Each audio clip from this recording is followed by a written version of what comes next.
What's up, YouTube?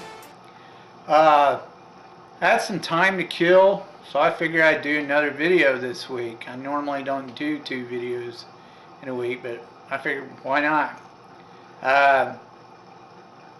As far as the big news going on right now, your socialist new Nazis, Socialist Party, because that's what the Nazis were called.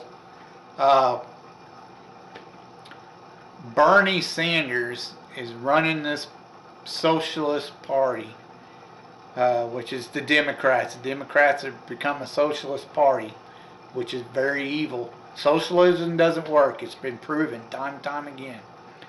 But anyways, he's spouting this thing that prisoners should have the right to vote.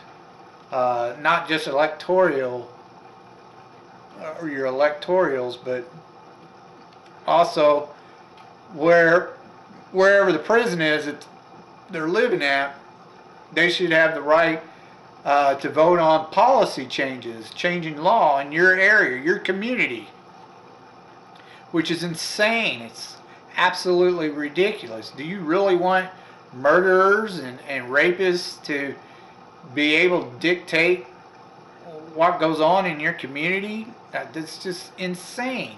And there's people who actually are like agreeing with this. You know, the far left are basically sheeps being led to slaughter. You know, and Bernie's trying to get most of their rights taken away. That's what socialism is. It's communism. It's anti-American. It's not democracy at all. To hand all your power over to the government, that's a bad idea, and that's what socialism is. But anyway, yeah, trying to get saying that prisoners should be allowed to vote is just ridiculous. Once you commit a crime, your rights are pretty much revoked until you do your time and get back out. Then, you know, your rights come back. But if you commit a crime, you shouldn't have any rights whatsoever. Anyway, that's all I got to say on that. So, Movieholics, let's do your B-movie reviews. I chose 3 sci-fi action-adventure flicks this round. I remember seeing them when I was younger as a kid, and I had to rewatch them because I couldn't remember a whole lot about them. I just remember they were really good, campy, cheesy, good flicks for back then, B-rated flicks. The first one we're going to talk about is Metal Storm: The Destruction of Jaryed Syn. It was done in 1983. It made about $5 million domestically, so it didn't really do all that great, but it didn't do horrible either. It just kind of like broke even for the most part. It had Mike Preston in it, which you probably know from Mad Max: The Road Warrior. Most of these movies, there was a slew of post-apocalyptic movies after Mad Max came out. A lot of them were Italian films, which were just terrible.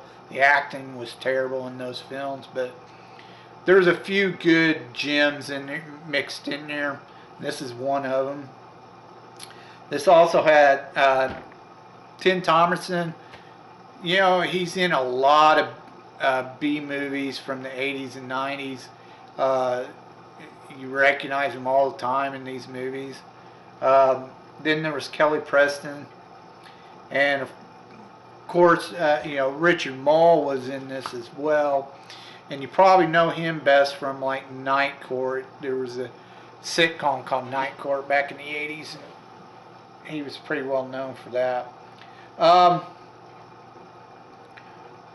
Michael Preston plays this bad guy called Jaryed Syn. He's kind of like, I don't know, Uh, he's trying to get all these tribes together on this planet, uh, and gather a bunch of power. He's kind of like this wizard or magician or something. He's using these crystals to store souls in them, and then put them in this big giant crystal. It gives them a lot of power magically, uh, which didn't really explain a whole lot about how that came about. But anyway, yeah, he's trying to gather up an army and gather and get all these tribes to start a revolution, take over the planet. Uh, Richard Mole is one of these. Plays a chieftain in one of these tribes. Most of them are like one-eyed warriors. They have one eye and half their face is melted. It's just a blob of skin. Anyway, you start off with this guy who claims himself as a ranger, which is basically a bounty hunter. He meets this girl after, her dad's been killed by Jaryed Syn's son. His son is some kind of guy called Ball with a metal dome, and he's got gray, I don't know, like pale green skin. His eyes are messed up, and he has this metallic arm, robotic arm, that shoots like this green liquid at you. And it's basically, at first I thought it was acid because it looked like smoke was coming from it, but what it does is it puts the person into kind of like this dream state or catatonic state, and then Jaryed Syn comes into their mind or whatever and screws with their head. But anyway, they kill this girl's father because they were mining crystals in their territory or something. They don't find her, so she gets away, and this guy, he's like a cop. He's like the ranger. He calls himself a ranger. He calls himself that a couple of times in the movie, though. They keep calling him a finder, is what throughout most of the movie. That's what they call him, a finder. He's basically a bounty hunter. Anyway, he meets the girl and he helps her out. She tells him that he can find where Jaryed Syn is, because that's who he's after. Could find Jaryed Syn. That this who they were going to sell crystals to, this crystal dealer, he probably knows where he's at or how to find him. So they go talk to this crystal dealer, and the crystal dealer tells them, you need to go find Tim Thomerson, which is basically an old retired bounty hunter like him. So they get attacked by Ball and his crew, which is Jaryed Syn's son again. The guy with the robotic arm.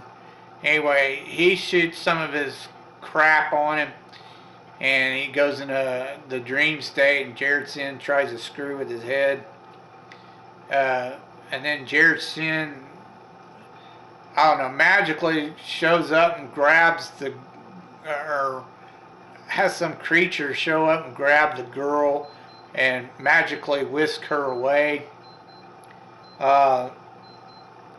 And then the ranger this whole scene is like a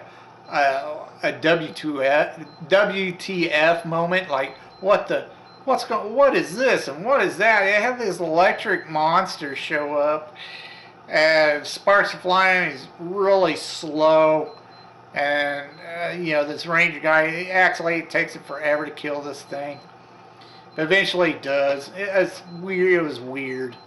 It didn't make any sense, that part. But anyway, the ranger finds Tim Thomerson in this town. He reluctantly joins him, and they go into this area where I don't know, all the Cyclops guys, they are one-eyed people. They worship this sacred area or something. There's a statue there, and all these worm-like things are trying to kill them underneath the ground.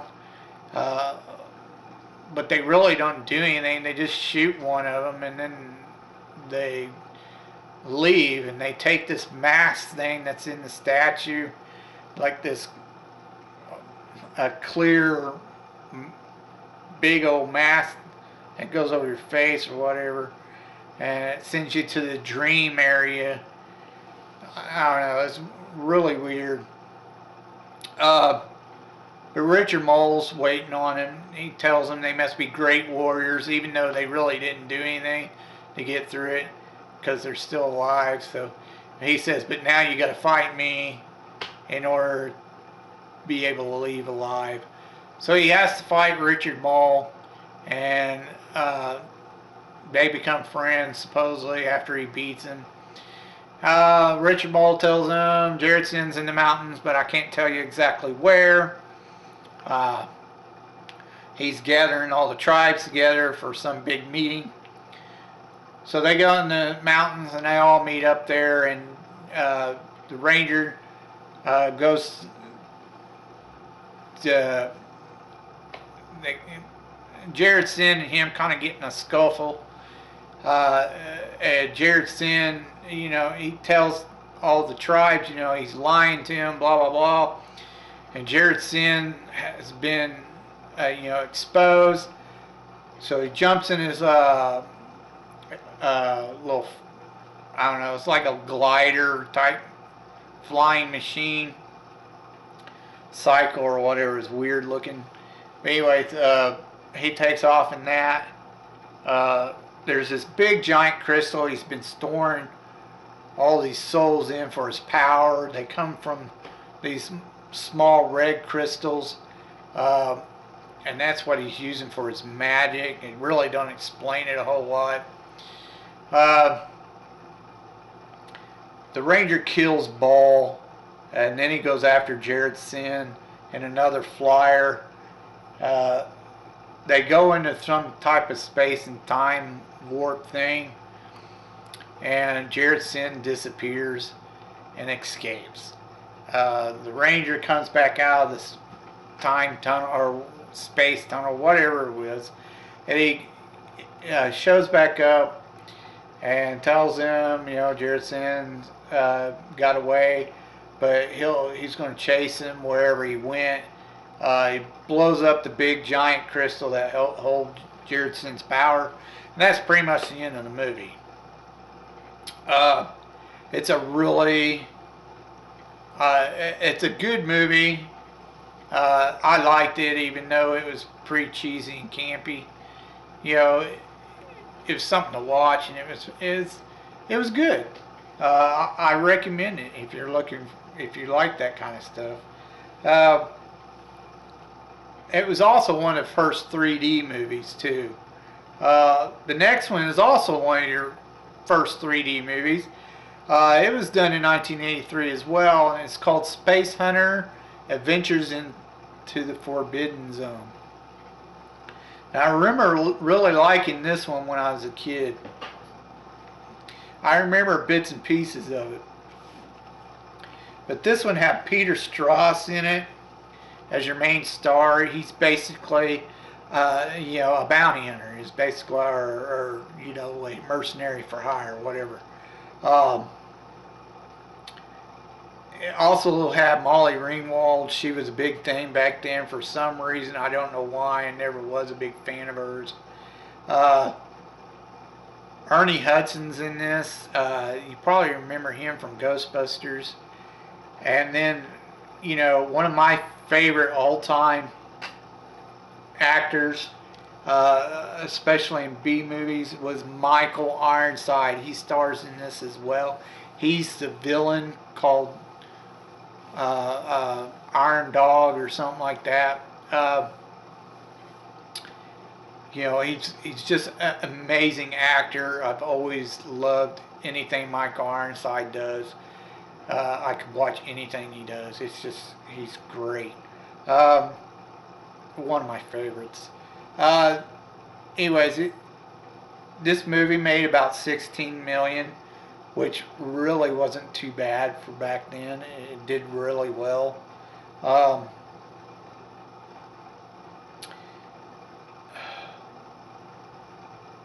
Basically, the space hunter guy, he gets, he finds out that there was a space yacht, kind of like a cruise liner. It blew up for whatever reason, terrorism or something, I can't remember.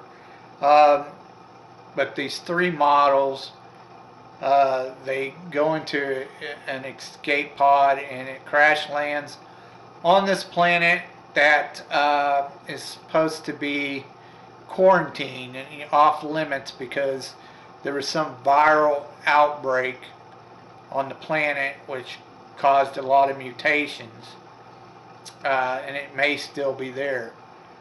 Three scientists were sent to the planet, uh, and that's who you basically, uh, that's who Michael Ironside is, and this other guy called the chemist, which is kind of like his right hand guy or whatever. Uh, they're two of the scientists that were sent years ago. They kind of helped cause the viral outbreak, uh, which you learn later on. Anyway, Space Hunter shows up. Uh, the third scientist is killed right off the bat at the beginning. He has his own little group, and they're on this train-like thing. There's this big action sequence where the goons for Michael Ironside and the chemist, they snatch the girls from that group and take off in these like glider things. There's also an android, female android, with the space hunter guy when he first shows up, and she gets killed right off the bat. He pushes this button thing, which I remember, and she just melts into the ground. Um, so now he's by himself. Uh, there's two guys you'll meet later on in the movie. That's right at the beginning of the movie. They tell this space hunter he's on his own, blah blah blah. They're not going to help him. They're kind of threatening to him, hostile. But anyway, uh, the space hunter guy takes off and he goes to this old outpost for whatever reason. I guess looking for clues. He doesn't find anything. Instead, he finds Molly Ringwald, and she's trying to steal his vehicle. Can't get it started. He takes her along with him because she claims she knows, where everything is and how to track people and blah blah blah. As long as he feeds her, she'll tell him where to go. So he takes her with him, reluctantly. She never shuts up.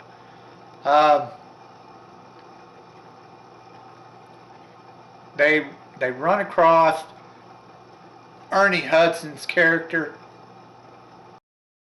Like I was saying, they run across Ernie Hudson's character for a brief moment. He's basically a bounty hunter too, or mercenary. But anyway, they leave him where he's at, and they take off. They end up, I'm not sure what you would call it, an old silo or something. And I remember this part of the movie because it freaked me out so bad. There's these fat, I don't know what you would call them. They look like they're mutated fat people or something. They're just disgusting looking, white, pale.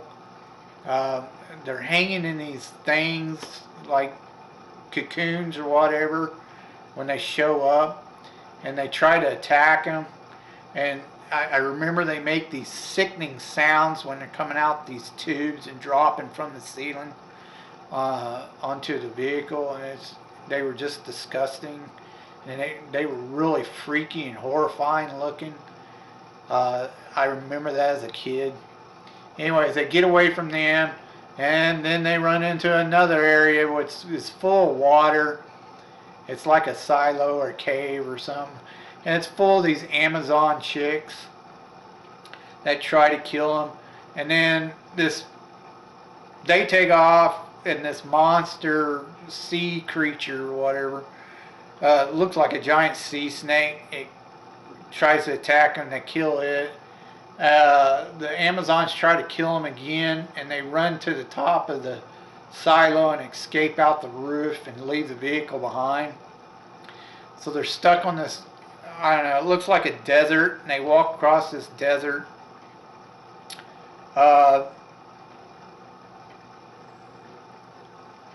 And somehow, miraculously, Ernie Hudson shows up and saves him, but he wants half the reward for finding the 3 women. And they agree to it. Anyways, they take off. Magically, Ernie Hudson somehow ran across their vehicle, pulled it out of the silo or cave, and brings it with him. You know, it just made no sense, but whatever. They get to this,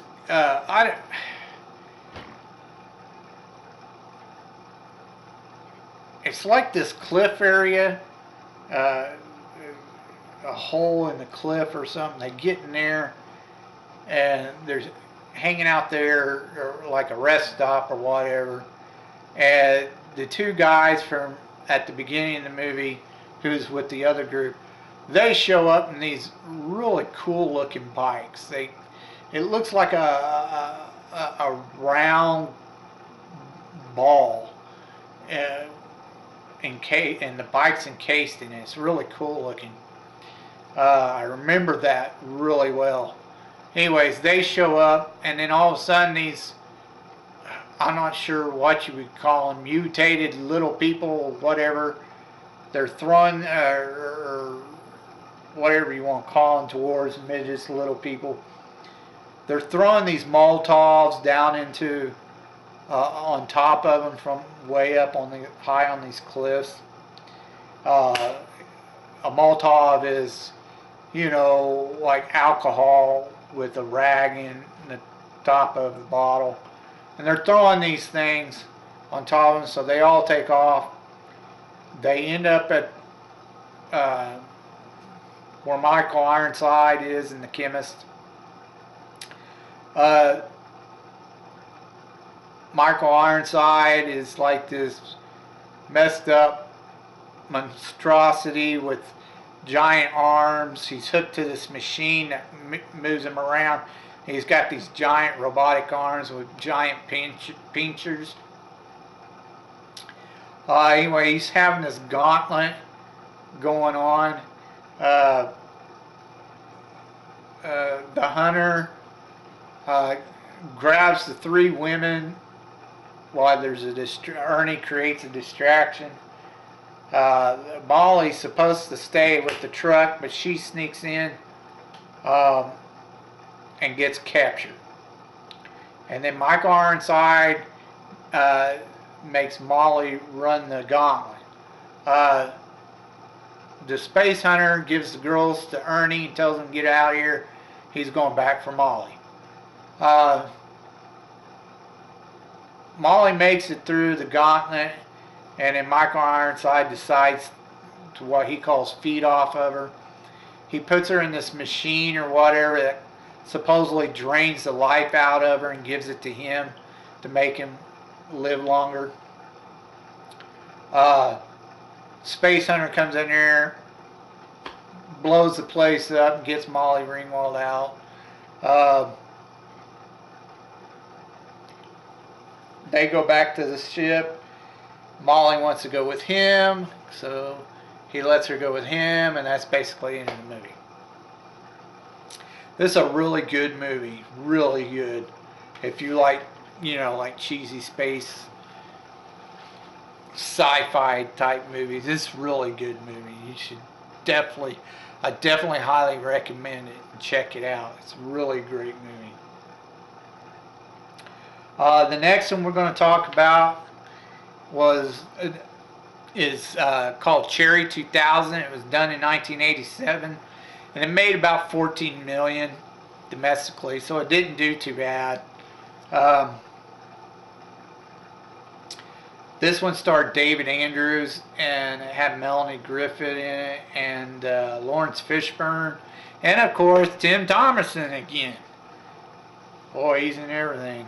But anyway,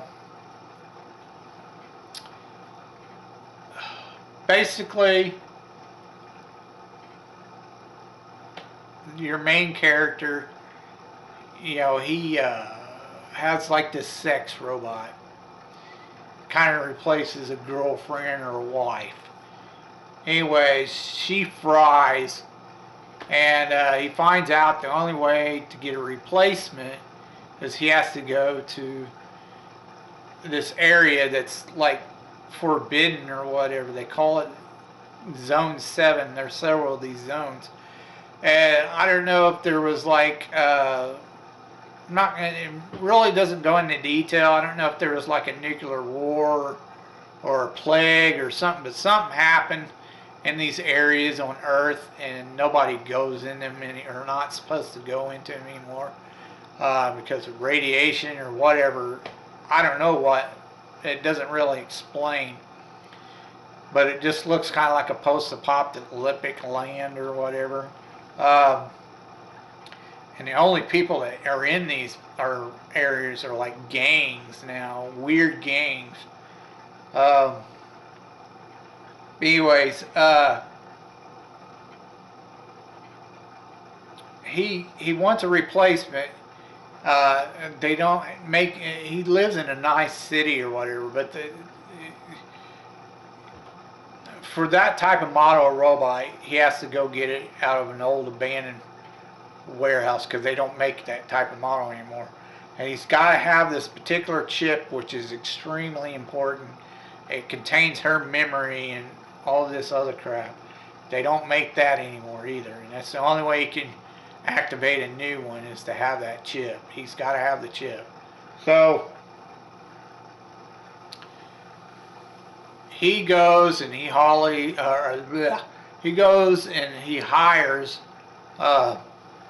Melanie Griffith to help him get into this area and get this robot, because the area is extremely dangerous. It needs someone who could go in here and get stuff out of the zones. They're called trackers. So anyway, Melanie Griffith tells him that she'll do it, but he has to go with her. He didn't want to go at first, but he ends up going with her. They eventually run across this gang run by Tim Thomerson. His name, calls himself Lester.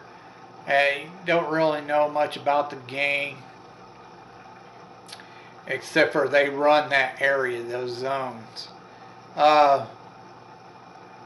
They have this one stunt which is just ridiculous. This crane, it's got like a magnet on it, and it picks up the car, and she says it's the only way to get across this river or whatever. And it's so ridiculous. They're literally shooting bazookas at this car as it's dangling from this chain. They're shooting machine guns and crap at them. And she's basically picking them off with this little gun. And every now and then she'll pull out a bazooka and shoot it too. And the other guy, the main character, he's he's helping her out by shooting a machine gun at these guys, and they're at like some type of dam. Uh, you can't tell, and there's tons of these bazookas being shot at him, and not one hits him. No gunfire or anything hits him. You know, every now and then you might see a few bullets hit the car, but that's it. It was literally ridiculous. Anyways, they shoot the crane operator, and he drops the car on the metal thing, on the chain, or magnet, and the chain, and it drops inside this tube or whatever that's like part of the dam or whatever. And they jump out the car, and she says, I'll have to come back and get it later. And, it was ridiculous. That whole scene was ridiculous. That's one part of the movie I couldn't believe, But anyways, they meet this old guy. He's supposed to be the original tracker who taught her. He's kind of like a father figure to her. She likes the guy that wants the sex robot, but she won't admit it. And then the guy's too dumb to figure out that she likes him. He's just concentrating on getting the sex robot. They eventually make it to the area to get the sex robot, and it's like some Vegas area or some. Everything's buried in sand or whatever. But they find the sex robot, and he puts the chip in it, and then they grab her and they try to get out of this building. They had managed to acquire an old plane that she fixed up along the way to get there. And they go to jump in this plane. It's too heavy. So she jumps out, and he's like, what the? So he goes back to get her, and he boots out the android and picks her up, and then they take off. The android ends up with Lester's gang, but Lester's dead, and his girlfriend pretty much takes over. All she's worried about is these damn sandwiches or whatever. Or retarded. But anyways, they fly out of there, and now they're together, and that's pretty much the end of the movie. It was a good movie. Melanie Griffith was really hot back then. It was a good action flick, and it also had a particular car. You've probably seen the type of cars I'm talking about. In this movie, they show a car that has the front part, but only one wheel in the back. There's only a single wheel in the back of the car. And I know you've seen these type of cars on the road. I've seen them. But for back then, it was, they were just predicting that was going to be the car of the future. And guess what? They have them cars now, where it's like a tripod. It's not it has two wheels in the front and one in the back. This is the first time you see one of those in the movies. And supposedly, what's funny is this movie supposedly, it's supposed to be happen in like 2017, so that's kind of funny too. But anyways, this is a really good movie. It didn't do too bad at the box office, so it's really, it's cheesy. There's some parts that are just ridiculous, but fun. It was a fun, campy movie. I definitely recommend it if you want to watch something that's, it might be cheesy and campy, but it's really fun to watch. I definitely recommend it. Anyways, like always, if you have a movie you want me to review, a gem I might have missed, please leave it in the comments down below and suggest it, and I'll check it out as soon as I can. I told you I'd tell you the truth, and you just been told.